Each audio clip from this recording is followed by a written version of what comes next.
Hey there, subscriber. See what I did there? Because you're from the Lion's Den. Hey guys, how you doing? Hope you're enjoying your Sunday so far, and welcome to another Sunday session with yours truly. Please excuse whatever is going on here because I decided to go for a swim. It is like scorching out there, so I didn't put any makeup on and I didn't do my hair, and I'm gonna go back in the pool later. So anyway, onto the video. Today we are going to talk about relationships.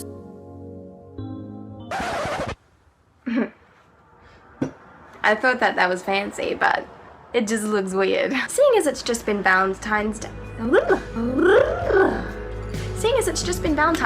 we thought we'd make a video on relationships. And this doesn't have to be, you know, boyfriend-girlfriend relationships. This can be spouse, wife, husband, mother, dad, brother, friend, colleague, whatever kind of relationships that you guys have in your life that you find applicable to this kind of topic, those are the ones.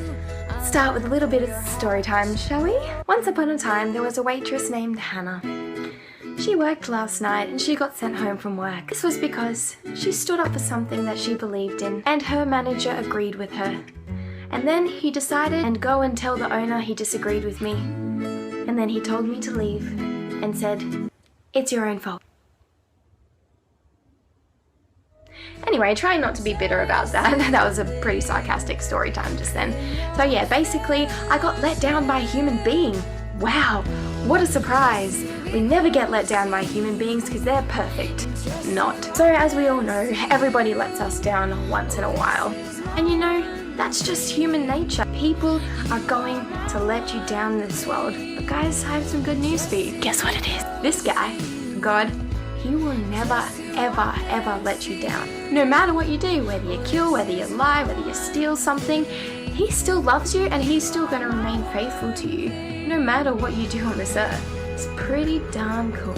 He's never going to turn around and say one thing and then do another thing. He's faithful. His word is true. Whatever he says, it's going to come to fruition. Guys, can we just sit in the fact that that's pretty awesome? The fact that we have someone who we can run to in the hard times, in the good times, and he's never going to fail us. Now, don't get me wrong. I love Ruben. Ruben is usually my first point of contact when something goes bad. But in reality, shouldn't God be my first point of contact when something goes bad? Usually, Ruben's the one who has to tell me on the phone call that, "Hannah, you shouldn't be calling me, you should be going to God straight away."